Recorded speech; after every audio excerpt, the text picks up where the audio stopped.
Have you ever wondered why two neighboring countries, who share so much history, culture, and religion, are often at odds? I'm talking about Pakistan and Afghanistan. Their relationship is a complex web of shared heritage and deep-seated mistrust, and today we're going to unravel it. What's really going on at their border? Why are tensions flaring up again? And what does the future hold for these two nations? Stick around, because the answers might surprise you. Let's start with what's happening right now. Recently, we've seen a dramatic increase in cross-border skirmishes and heated political rhetoric. The main point of contention is the Tehrik-e-Taliban Pakistan, or TTP. This group, often called the Pakistani Taliban, has been launching attacks inside Pakistan from its safe havens in Afghanistan. Pakistan accuses the Afghan Taliban, who now rule Afghanistan, of not doing enough to control the TTP or, worse, of actively supporting them. The Afghan Taliban deny this, claiming they don't allow their soil to be used against any other country. This back and forth has led to border closures, clashes between security forces, and a tragic humanitarian crisis. With Pakistan recently expelling hundreds of thousands of undocumented Afghan refugees, it's a tense situation that seems to be escalating day by day. But to truly understand today's headlines, we need to rewind the clock. The roots of this conflict go back to the very creation of Pakistan in 1947. The border between the two countries, known as the Durand Line, was drawn by the British in 1893. Afghanistan has never officially recognized this line. Why? Because it splits the Pashtun ethnic group, the largest in Afghanistan and a significant minority in Pakistan, right down the middle. This has been a source of resentment for decades, fueling Afghan nationalist sentiments and creating a permanent point of friction. Then came the Soviet invasion of Afghanistan in 1979.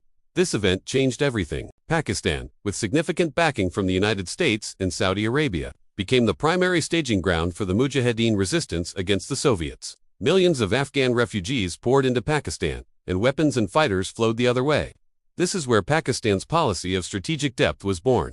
The idea was to support friendly pro-Pakistan factions in Afghanistan to create a buffer against its longtime rival, India. This policy led to Pakistan's support for the Taliban when they first rose to power in the 1990s. They saw the Taliban as the best bet to secure their western border and counter Indian influence. After 9/11, the world changed again.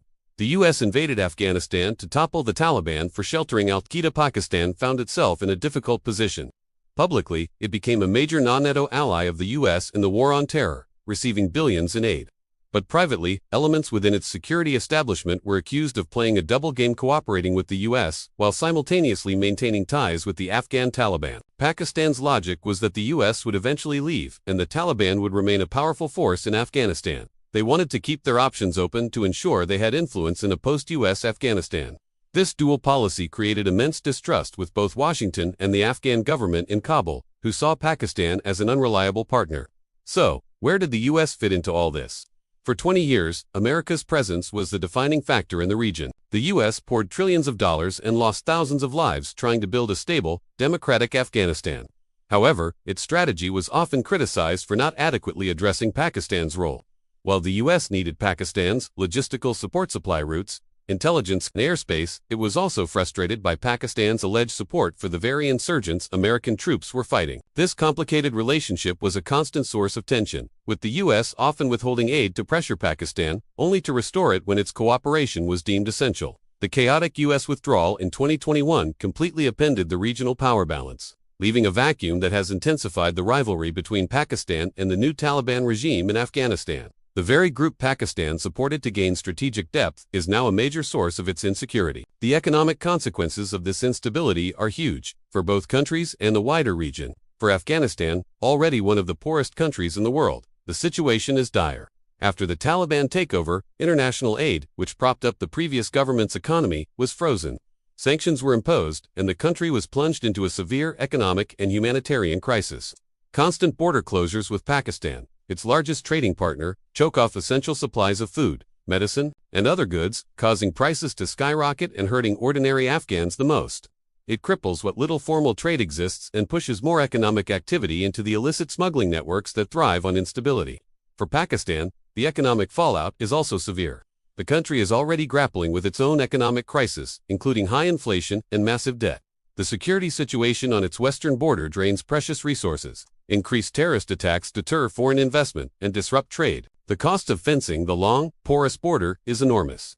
Furthermore, managing the influx of refugees and the recent mass deportations puts additional strain on its economy and social services. A stable, peaceful Afghanistan would open up lucrative trade routes to Central Asia, a long-held dream for Pakistan. But with the current tensions, that dream seems further away than ever.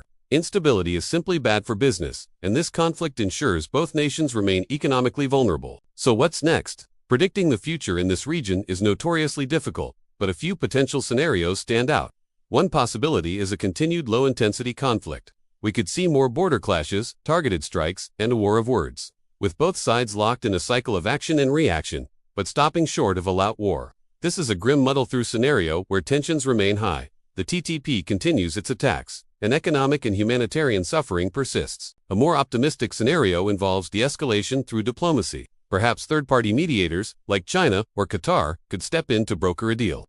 This would likely require the Afghan Taliban to take concrete, verifiable action against the TTP, and for Pakistan to ease its border policies and engage in constructive dialogue.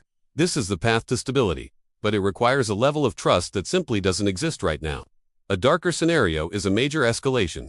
If a large-scale terrorist attack in Pakistan is directly and publicly linked to the Afghan Taliban, the pressure on Pakistan's military to retaliate decisively would be immense. This could lead to more significant military action inside Afghanistan, risking a wider, more direct conflict between the two countries' armies. This would be catastrophic for the entire region, potentially drawing in other powers and creating a massive refugee crisis. The relationship between Pakistan and Afghanistan is a classic example of how history, geography, and politics can create a seemingly endless cycle of conflict. The Durand Line, the legacy of the Soviet War, and 2 decades of American intervention have all left deep scars. The very policies Pakistan once used to gain influence in Afghanistan have now backfired, creating a serious threat on its own border. The economic and human costs are staggering, and there are no easy solutions. The path forward requires a fundamental shift from a mindset of strategic competition to one of mutual cooperation.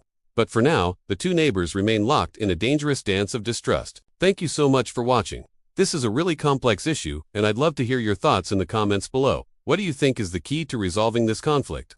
If you found this video informative, please give it a thumbs up and subscribe for more deep dives into global affairs. See you in the next one.